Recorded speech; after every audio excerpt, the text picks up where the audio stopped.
Welcome back दोस्तों आज हम लोग केमिस्ट्री क्लास 12 के विलयन वाले चैप्टर का पार्ट नंबर 2 पढ़ेंगे, जिसमें हम लोग विलयन की सांद्रता के बारे में बात करने जा रहे हैं। इसमें विलयन की सांद्रता को कई तरीके से व्यक्त किया जाता है, जिसको हम लोग एक एक हेडिंग के माध्यम से सब कुछ समझते जाएंगे। तो सर आइए समझते हैं इसको। विलयन की सांद्रता। देखिए, विलयन की सांद्रता को व्यक्त करने की कई विधियां हैं, जिसमें पहली विधि है आपका द्रव्यमान प्रतिशतता। द्रव्यमान प्रतिशतता यानी मास परसेंटेज। अब द्रव्यमान प्रतिशतता क्या होता है? तो 100 ग्राम विलयन में उपस्थित विलेय पदार्थ के ग्रामों की जो संख्या होती है या विलेय पदार्थ की ग्राम में जो मात्रा होती है, उसे द्रव्यमान प्रतिशतता कहते हैं। अर्थात द्रव्यमान प्रतिशतता बराबर होता है विलेय का द्रव्यमान जो कि ग्राम में होना चाहिए बटे में विलयन का द्रव्यमान जो कि ग्राम में होना चाहिए इंटू 100। तो आपको इस फार्मूले से द्रव्यमान प्रतिशतता मिल जाएगी। अगर आपको विलेय का भार दिया हो और विलायक का भार दिया हो तो भी आप प्राप्त कर सकते हैं द्रव्यमान प्रतिशतता। विलेय का द्रव्यमान और यहाँ पे आप विलेय और विलायक दोनों के द्रव्यमानों को जोड़ देंगे तो विलयन का द्रव्यमान प्राप्त हो जाएगा, इंटू 100 करके निकाल सकते हैं। अब आता है दूसरा तरीका विलयन की सांद्रता को व्यक्त करने का, जो है आयतन प्रतिशतता, वॉल्यूम परसेंटेज। अब इसकी परिभाषा कैसे देंगे? तो कहेंगे कि 100 मिलीलीटर विलयन में उपस्थित 100 मिलीलीटर विलयन में उपस्थित विलेय पदार्थ के मिलीलीटरों की संख्या को विलयन की आयतन प्रतिशतता कहते हैं। और विलयन की आयतन प्रतिशतता बराबर हो जाएगा विलेय का आयतन जो कि मिलीलीटर में होना चाहिए डिवाइडेड बाय विलयन का आयतन, ये भी मिलीलीटर में होना चाहिए, इंटू 100। अगर आपको क्वेश्चन में विलेय का आयतन और विलायक का आयतन दिया हो तो विलेय का आयतन डिवाइडेड बाय विलेय प्लस विलायक का आयतन इंटू 100 करके भी आप द्रव्यमान आयतन प्रतिशतता यहाँ से प्राप्त कर सकते हैं। अब तीसरा जो तरीका है सांद्रता को व्यक्त करने का, वो है द्रव्यमान आयतन प्रतिशतता। इसमें क्या करते हैं कि विलेय का द्रव्यमान लिया जाता है ग्राम में और विलयन का आयतन लिया जाता है मिलीलीटर में। अगर इसकी परिभाषा को देखा जाए तो कहेंगे कि 100 मिलीलीटर विलयन में उपस्थित विलेय पदार्थों के ग्रामों की संख्या को विलयन की द्रव्यमान आयतन प्रतिशतता कहते हैं। और अगर इसका फार्मूला देखा जाए तो द्रव्यमान आयतन प्रतिशतता बराबर होता है विलेय का द्रव्यमान जो कि ग्राम में होना चाहिए और बटे में विलयन का आयतन, और आयतन हमेशा ml में होना चाहिए मिलीलीटर में, इंटू 100। तो यहां से हमको द्रव्यमान आयतन प्रतिशतता प्राप्त हो जाएगी। अब हम बात करेंगे ppm में सांद्रता क्या होता है और ppb में सांद्रता क्या होता है। तो दोस्तों आइए देखते हैं कि अंश प्रति मिलियन में सांद्रता क्या होती है और अंश प्रति बिलियन में सांद्रता को किस प्रकार व्यक्त किया जाता है। अंश प्रति मिलियन में सांद्रता।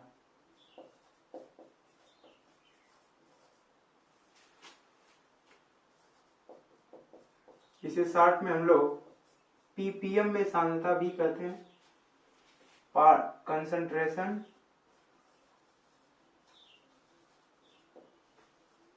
इन पार्ट पर मिलियन।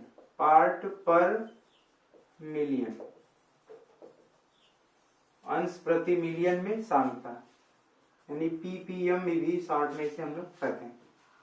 तो अंश प्रति मिलियन में सांद्रता क्या होता है दोस्तों? तो किसी विलयन के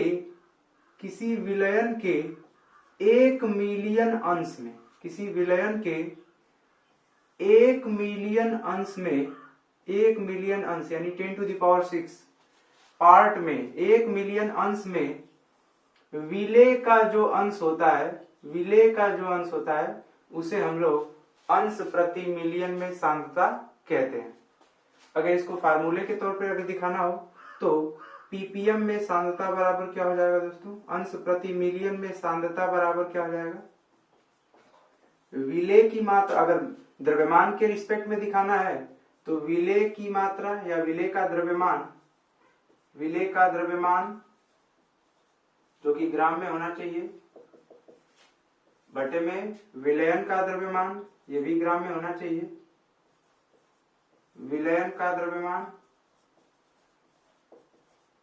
ग्राम में होना चाहिए दोस्तों, और इंटू 10 टू दी पावर 6 यानी 10 लाख का, 1 मिलियन का यहाँ पे मल्टीप्लाई कर देंगे तो किसी भी विलयन की पीपीएम में सांद्रता प्राप्त हो जाएगी। और अगर यहाँ पे विलयन का द्रव्यमान न देकर विलयन का आयतन और विलेय का आयतन दिया हो तो भी पीपीएम में सांद्रता हम लोग इस फार्मूले के द्वारा निकाल सकते हैं। पीपीएम में सांद्रता अगर आयतन दिया हो तो उसके हिसाब से पीपीएम में सांद्रता इस फार्मूले से निकाला जा सकता है। पीपीएम में सांद्रता बराबर विलेय का आयतन, विलेय का आयतन जो कि मिलीलीटर में होना चाहिए, एमएल में होना चाहिए, और विलयन का आयतन ये भी एमएल में होना चाहिए, विलयन का आयतन इंटू 10 टू द पावर 6। तो इस फार्मूले के द्वारा भी हम लोग पीपीएम में सांद्रता निकाल सकते हैं अगर विलेय का आयतन और विलयन का आयतन मिलीलीटर में दिया होगा तब। और अगर दोनों का द्रव्यमान दिया होता है तो दोस्तों अगर आपको विलेय का आयतन मिलीलीटर में दिया हो और विलयन का आयतन मिलीलीटर में दिया हो तो इस फार्मूले से पीपीएम में सांद्रता ज्ञात किया जा सकता है। अब हम जानेंगे कि अंश प्रति बिलियन में सांद्रता को किस प्रकार व्यक्त किया जाता है, या अंश प्रति बिलियन में सांद्रता क्या होता है। अंश प्रति बिलियन में सांद्रता, अंश प्रति बिलियन में सांद्रता क्या होता है दोस्तों, अंश प्रति बिलियन में सांद्रता, इसको शॉर्ट में हम लोग पीपीबी भी कहते हैं, शॉर्ट में इसे हम लोग पीपीबी कहते हैं। कंसंट्रेशन इन पार्ट पर बिलियन, कंसंट्रेशन इन पार्ट पर बिलियन, पार्ट पर बिलियन, पार्ट पर बिलियन। तो परिभाषा एकदम सेम टू सेम होती है दोस्तों। यहाँ पे बस जहां पे मिलियन की बात कर रहे थे वहीं पे बिलियन की बात कर देंगे। कहेंगे किसी विलयन के 1 बिलियन अंश, 1 बिलियन अंश यानी 10 to the power 9 part, 1 billion अंश में, किसी विलयन के 1 बिलियन अंश में विलेय का जो अंश होता है, विलेय का जो अंश होता है दोस्तों, उसे हम लोग अंश प्रति बिलियन में सांद्रता करते हैं। इसे शॉर्ट में हम लोग पीपीबी से प्रदर्शित करते हैं, पीपीबी से प्रदर्शित करेंगे। और अगर पीपीबी में सांद्रता आपसे पूछे, पीपीबी में सांद्रता को किस प्रकार ज्ञात किया जाएगा, तो पीपीबी में सांद्रता बराबर हो जाएगा भाई दोस्तों क्या, कि विलेय का द्रव्यमान, विलेय का द्रव्यमान जो कि ग्राम में होना चाहिए, विलेय का द्रव्यमान बटे में विलयन का द्रव्यमान, विलयन का द्रव्यमान ये भी ग्राम में होना चाहिए दोस्तों, विलेय का द्रव्यमान ग्राम में होना चाहिए, विलयन का द्रव्यमान भी ग्राम में होना चाहिए, इंटू 10 टू द पावर यहाँ पे 9 का इस बार मल्टीप्लाई किया जाएगा तो हम पीपीबी में सांद्रता प्राप्त कर सकते हैं। और यदि विलेय का आयतन दिया हो और विलयन का आयतन दिया हो तो पीपीबी में सांद्रता इस फार्मूले से निकाला जा सकता है। पीपीबी में सांद्रता बराबर हो जाएगा दोस्तों विलेय का आयतन, विलेय का आयतन, विलेय का आयतन बटे में विलयन का आयतन, विलयन का आयतन इंटू 10 टू द पावर 9। तो आयतन दिया होगा तो पीपीबी में सांद्रता यानी कि अंश प्रति बिलियन में सांद्रता यहाँ पे इस फार्मूले द्वारा निकाल लिया जाएगा। और अगर विलेय और विलयन का जो द्रव्यमान दिया हो तो हम इस फार्मूले के द्वारा जो है पीपीबी में सांद्रता प्राप्त कर लेंगे। अब हम लोग बात करेंगे सांद्रता के अगले तरीकों के बारे में, अगले अन्य विधियों के बारे में, जैसे कि मोललता क्या होता है, मोलरता क्या होता है और नॉर्मलता किसे कहते हैं, इन सारी चीजों के बारे में जानेंगे।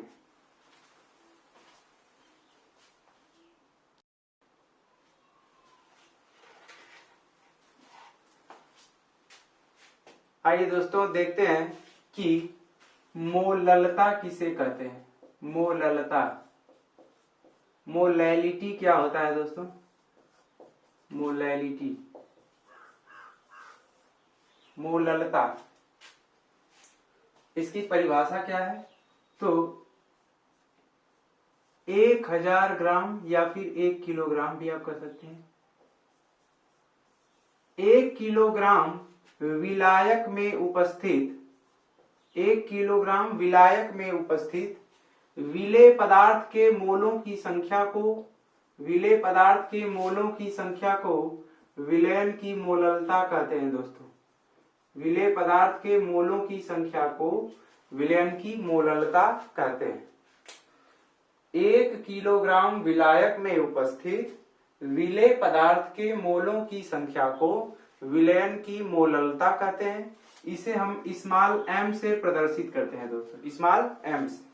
और अगर फार्मूला देखा जाए इसका क्या होगा, तो मोललता बराबर होता है दोस्तों, मोललता बराबर होता है विलेय के मोलों की संख्या, विलेय के मोलों की संख्या, मोलों की संख्या और डिवाइडेड बाय क्या हो जाएगा यहाँ पे, विलायक का भार, विलायक का भार यानी द्रव्यमान यहाँ पे लिया जाता है, विलायक का भार जो कि किलोग्राम में होना चाहिए, किलोग्राम में होना चाहिए दोस्तों। अगर विलेय के मोलों की संख्या को स्मॉल n से कंसीडर किया जाए और विलायक का भार कैपिटल W से, तो एक फार्मूला हम यहाँ पे देख सकते हैं कि मोललता m इज इक्वल टू हो जाएगा n अपान कैपिटल W। और हम जानते हैं दोस्तों कि विलेय के मोलों की संख्या बराबर होता है विलेय का भार बटे में विलेय का अणु भार। विलेय के मोलों की संख्या n बराबर क्या होगा, विलेय का भार, विलेय का भार हो जाएगा दोस्तों, अगर भार को हम लोग WA से रिप्रेजेंट करें, और विलेय का अणु भार, विलेय का अणु भार, अणु भार को अगर हम लोग MA से रिप्रेजेंट करें, प्रदर्शित करें, तो यहाँ पे मोलों की संख्या बराबर होता है विलेय का भार बटे में विलेय का, क्योंकि ये विलेय के मोलों की संख्या है तो विलेय का भार हमने लिया है और भाग दिया है विलेय के अणु भार से। अब n के जगह पे हम लोग WA डिवाइडेड बाई MA रखेंगे, तो यहां से एक फार्मूला बन जाएगा मोललता बराबर WA divided by MA upon capital W, जबकि ये किस में होना चाहिए, किलोग्राम में होना चाहिए। अगले स्टेप में देखिए दोस्तों क्या हो जाएगा कि मोललता बराबर हो जाएगा WA डिवाइडेड बाई MA नीचे आ जाएगा इनटू कैपिटल W, जबकि ये किलोग्राम में होना चाहिए।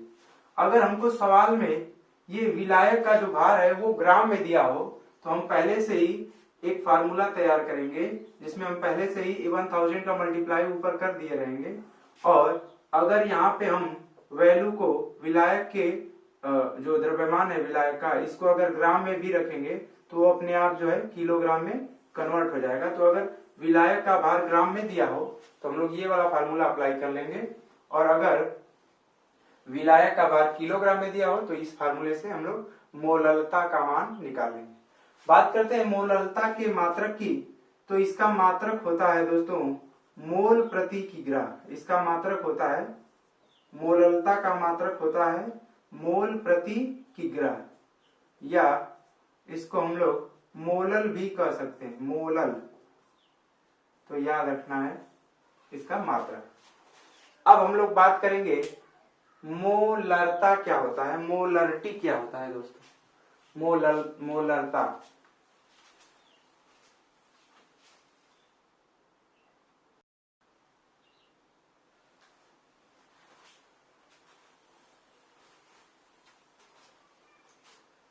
आइए दोस्तों देखते हैं मोलरता किसे कहते हैं, मोलरता की परिभाषा क्या होती है।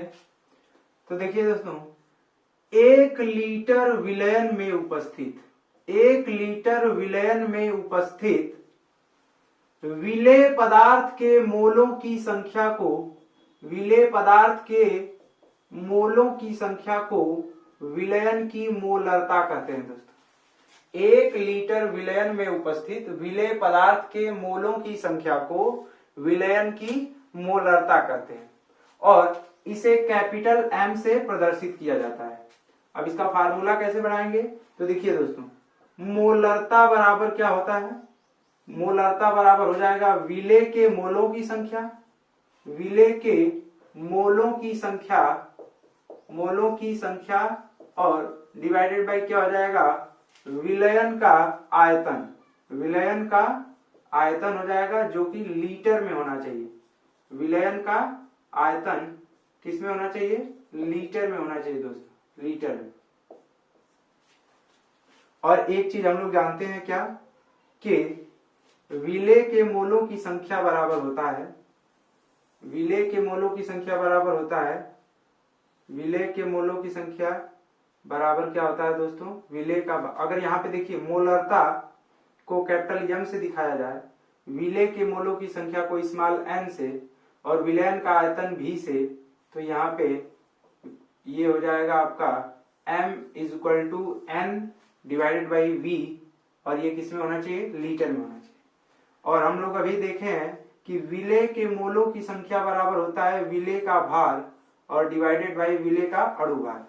यहाँ पे W क्या है, विलेय का भार हमने W से, स्मॉल w से रिप्रेजेंट किया है, और विलेय का अणु भार यहाँ से स्मॉल m से रिप्रेजेंट अगर कर रहे हैं, तो यहाँ से एक फार्मूला मिल जाएगा, मोलरता बराबर small w divided by small m divided by v, जो कि किस में चल रहा था दोस्तों, लीटर में चल रहा था।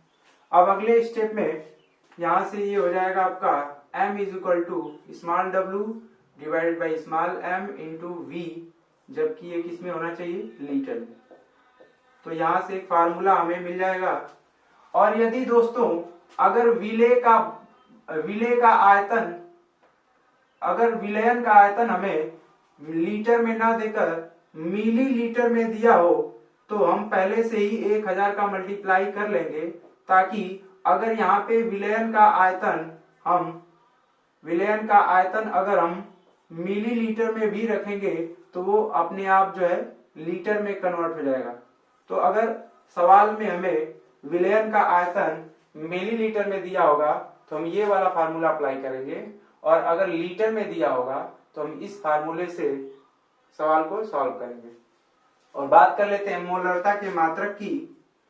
तो मोलरता का मात्रक दोस्तों होता है मोल प्रति लीटर, मोल प्रति लीटर, इसका मात्रक होता है मोल प्रति लीटर। ठीक है, अब आइए दोस्तों, अब हम देखते हैं मोलरता से संबंधित कुछ अन्य सूत्र जो है, मोलरता से संबंधित कुछ अन्य सूत्र, जैसे मोलरता के लिए तनुता समीकरण, मोलरता के लिए तनुता समीकरण। तनुता समीकरण क्या होता है दोस्तों, मोलरता के लिए डाइल्यूशन इक्वेशन, डाइल्यूशन इक्वेशन।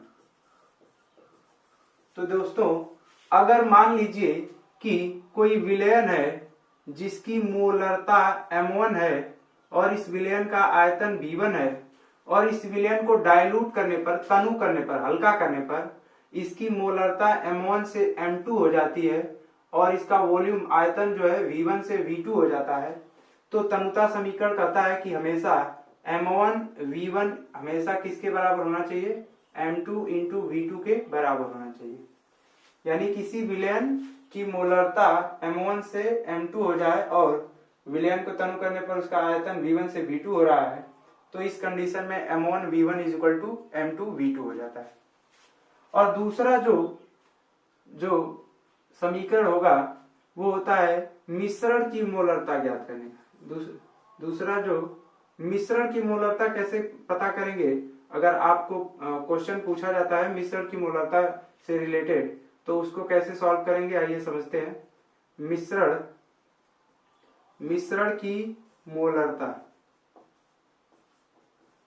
देखिए दोस्तों, मिश्रण की मोलरता अगर आपको पता करनी है, मोलरिटी ऑफ मिक्सचर, तो मान लीजिए कि 3 विलयन है और इनकी मोलरता का क्रमशः m1, m2 और m3 है, और इनका आयतन मान लीजिए कि क्रमशः v1 है, v2 है और v3 है। तो इन तीनों विलयन को अगर मिलाकर कोई मिक्सचर बना दिया जाए, मिश्रण बना दिया जाए, तो इस मिश्रण की मोलरता कितनी होगी दोस्तों? तो ये हो जाएगी मिश्रण की मोलरता M इज इक्वल टू हो जाएगा M1 V1 plus M2 V2 plus M3 V3 divided by V1 plus V2 plus V3। और भी अगर दोस्तों यहाँ पर अगर 3 से अधिक विलयन रहते तो इसी में हम लोग प्लस आगे भी करते जाते। अगर यहाँ पे 3 से अधिक विलयन होते तो M4 V4, 5 विलयन होते तो M5 V5 तक पहुंचते। और यहाँ पर भी जो है आगे वॉल्यूम अगर 4 विलयन आता तो V4 तक पहुंचते, 5 विलयन आता तो V5 तक।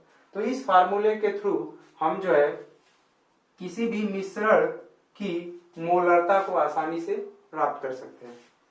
अब हम लोग जानेंगे कि नॉर्मलता क्या होता है और नॉर्मलता की परिभाषा क्या होती है, नॉर्मलता से फार्मूला को कैसे डिराइव करना है, सारी चीज। तो आइए दोस्तों जानते हैं कि नॉर्मलता क्या होता है। इसकी परिभाषा क्या है दोस्तों? तो 1 लीटर विलयन में उपस्थित, 1 लीटर विलयन में उपस्थित विलेय पदार्थ के ग्राम तुल्यांकों की संख्या, विलेय पदार्थ के ग्राम तुल्यांकों की संख्या को विलयन की नॉर्मलता कहते हैं दोस्तों। ग्राम तुल्यांकों की संख्या को विलयन की नॉर्मलता कहते हैं। 1 लीटर विलयन में उपस्थित विलेय पदार्थ के ग्राम तुल्यांकों की संख्या को विलयन की नॉर्मलता कहते हैं। और विलयन की नॉर्मलता को कैपिटल N से प्रदर्शित किया जाता है। अब बात करते हैं इसके फार्मूले का। तो नॉर्मलता बराबर होता है दोस्तों, नॉर्मलता बराबर होता है विलेय के ग्राम तुल्यांकों की संख्या, विलेय के ग्राम तुल्यांकों की संख्या और डिवाइडेड बाई विलयन का आयतन होता है दोस्तों, विलयन का आयतन। और ये किस में होना चाहिए? तो ये लीटर में होना चाहिए। अब एक चीज आपको बता दें कि विलेय के ग्राम तुल्यांकों की संख्या कैसे निकाली जाती है। तो विलेय के भार में विलेय के द्रव्यमान में विलेय के तुल्यांकी भार से अगर भाग दे दिया जाए तो विलेय के ग्राम तुल्यांकों की संख्या मिल जाती है। तो यहां से नॉर्मलता बराबर हो जाएगा विलेय का भार या द्रव्यमान बटे में विलेय का तुल्यांकी भार, विलेय का तुल्यांकी भार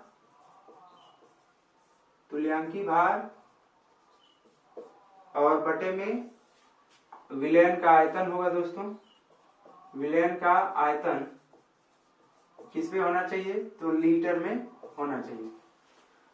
अब अगर विलेय के भार को स्मॉल w से प्रदर्शित किया जाए और विलेय के तुल्यांकी भार को, इक्विवेलेंट वेट को, E फॉर इक्विवेलेंट वेट, विलेय के तुल्यांकी भार को कैपिटल E से प्रदर्शित किया जाए और विलयन का आयतन कैपिटल V से, तो हम फार्मूले को कुछ इस तरीके से लिख सकते हैं। अगले स्टेप में देखिए दोस्तों, E नीचे आ जाएगा तो ये फार्मूला हो जाएगा N is equal to W/E into V, जबकि यह किस में होना चाहिए? तो लीटर में होना चाहिए। अगर हमको सवाल में आयतन, विलयन का आयतन अगर मिलीलीटर में दिया हो तो हम पहले से ही 1000 का गुणा किए रहेंगे, ताकि अगर मिलीलीटर में अगर यहाँ पे वैल्यू रखें आयतन का तो वो अपने आप लीटर में कन्वर्ट हो जाए। तो अगर सवाल में आयतन, विलयन का आयतन मिलीलीटर में दिया होगा तो हम इस फार्मूले से नॉर्मलता प्राप्त कर लेंगे, और अगर लीटर में दिया होगा तो इस फार्मूले के द्वारा नॉर्मलता ज्ञात किया जा सकता है। बात कर लेते हैं इसके मात्रक की। तो नॉर्मलता का मात्रक दोस्तों होता है ग्राम तुल्यांक प्रति लीटर, ग्राम तुल्यांक प्रति लीटर, ग्राम तुल्यांक प्रति लीटर इसका मात्रक होता है। ठीक है। अब तो आइए दोस्तों हम देखते हैं नॉर्मलता से संबंधित कुछ अन्य सूत्रों के बारे में। तो तनुता समीकरण, देखिए दोस्तों, ये नॉर्मलता के लिए तनुता समीकरण क्या होता है जरा देखते हैं। नॉर्मलता के लिए डाइल्यूशन इक्वेशन क्या होता है, तनुता समीकरण। तो अगर मान लीजिए कि कोई विलयन है जिसकी नॉर्मलता n1 है और इस विलयन का आयतन v1 है, और इस विलयन को जब तनु किया जाता है, हल्का किया जाता है, इसमें विलायक घोलकर इसको हल्का कर दिया जाता है, तो अब नॉर्मलता चेंज होकर n1 से n2 हो जाती है और आयतन v1 से परिवर्तित होकर v2 हो जाता है। तो इस कंडीशन में नॉर्मलता के लिए जो तनुता समीकरण है वो कहता है कि n1 इंटू v1 ये हमेशा n2 इंटू v2 के बराबर ही होना चाहिए। यह है तनुता समीकरण नॉर्मलता के लिए। अब हम लोग बात करेंगे कि किसी मिश्रण की नॉर्मलता कैसे ज्ञात की जाती है। मिश्रण की नॉर्मलता, नॉर्मेलिटी ऑफ मिक्सचर, मिश्रण की नॉर्मलता कैसे ज्ञात किया जाता है। नॉर्मेलिटी ऑफ मिक्सचर, मिश्रण की नॉर्मलता कैसे ज्ञात किया जाता है। तो मान लीजिए कि दो या दो से अधिक विलयन है, जैसे मान लीजिए कि 3 विलयन है जैसे, और यहाँ पे, और इन विलयनों की नॉर्मलता क्रमशः n1, n2, n3 और इनका आयतन जो है v1, v2 और v3 हो। तो अब इन तीनों विलयनों को आपस में मिला दिया जाए तो जो मिश्रण बनेगा, उस मिश्रण की नॉर्मलता अगर आपसे पूछा जाए कि मिश्रण की नॉर्मलता कितनी होगी, तो मिश्रण की नॉर्मलता क्या होगा, n1 into v1 plus n2 into v2 plus n3 into v3 divided by v1 plus v2 plus v3। इस फार्मूले से हम लोग विलयनों को मिलाने पर जो मिश्रण प्राप्त होगा उसकी नॉर्मलता हम यहाँ पे ज्ञात कर सकते हैं। अगर 4 विलयन रहेगा तो यहाँ पे n4 v4 तक पहुंच जाएंगे, अगर 5 विलयन रहेगा तो n5 v5 तक पहुंच जाएंगे। जितना विलयन होगा वहां पे उसके हिसाब से आगे बढ़ जाएंगे। अगर 2 विलयन होगा तो n1 v1 plus n2 v2 divide by v1 plus v2 हो जाएगा। ठीक है, तो आइए दोस्तों हम लोग जानते हैं तुल्यांकी भार कैसे ज्ञात किया जाता है। तो दोस्तों, अम्लों का, क्षारों का या फिर लवणों का तुल्यांकी भार अलग अलग सूत्र से ज्ञात किया जाता है। जैसे अगर किसी अम्ल का तुल्यांकी भार ज्ञात करना है, अम्ल का तुल्यांकी भार, तो हम इस फार्मूले से ज्ञात कर सकते हैं। अम्ल का तुल्यांकी भार बराबर होता है दोस्तों अम्ल का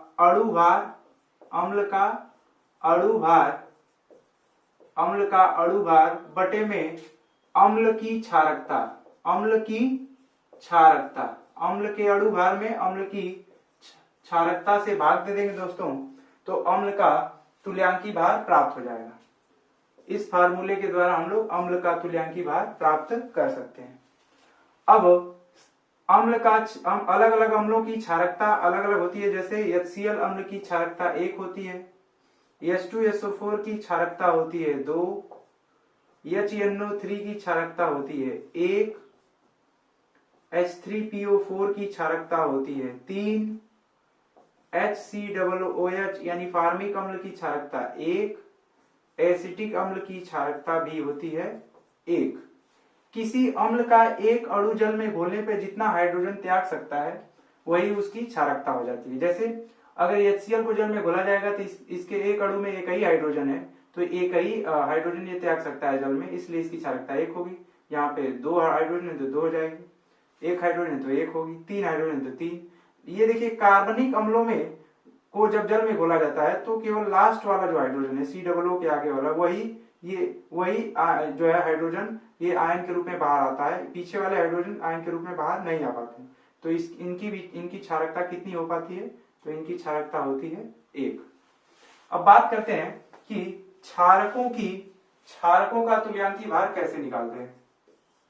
तो किसी क्षारक का तुल्यांकी भार निकालना है, क्षारक का तुल्यांकी भार, तो क्षारक का तुल्यांकी भार बराबर होता है दोस्तों, क्षारक का तुल्यांकी भार बराबर होता है क्षारक का तुल्यांकी भार बराबर हो जाएगा क्षारक का अणु भार, क्षारक का अणु भार और बटे में क्षारक की अम्लता। क्षारक का अणु भार, क्षारक का अणु भार बटे में डिवाइडेड बाई क्या हो जाएगा, क्षारक की अम्लता, क्षारक की अम्लता। तो इस फार्मूले के द्वारा हम किसी भी क्षारक का तुल्यांकी भार प्राप्त कर सकते हैं।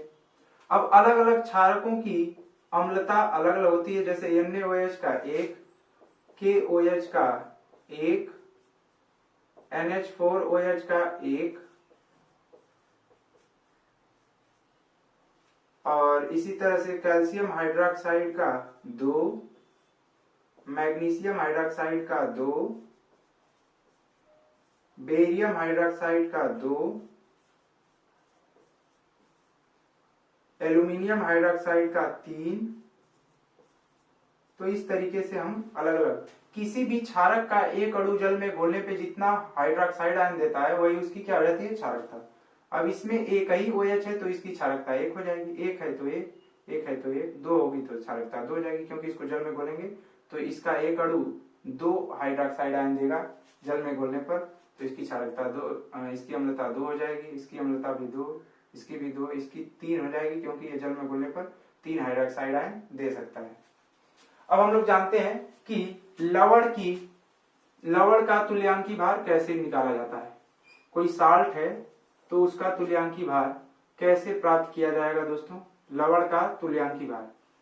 तो इसका फार्मूला होता है लवण का तुल्यांकी भार बराबर, लवण का तुल्यांकी भार बराबर दोस्तों होता है, लवण का तुल्यांकी भार बराबर लवण का सूत्र भार, नीचे लिखते हैं लवण का सूत्र भार, सूत्र भार का मतलब अणु भार ही होता है, यहाँ पे अणु भार भी लिख सकते हैं, सूत्र भार और बटे में धनायन या ऋणायन पर आवेश, धनायन या ऋणायन पर, धनायन या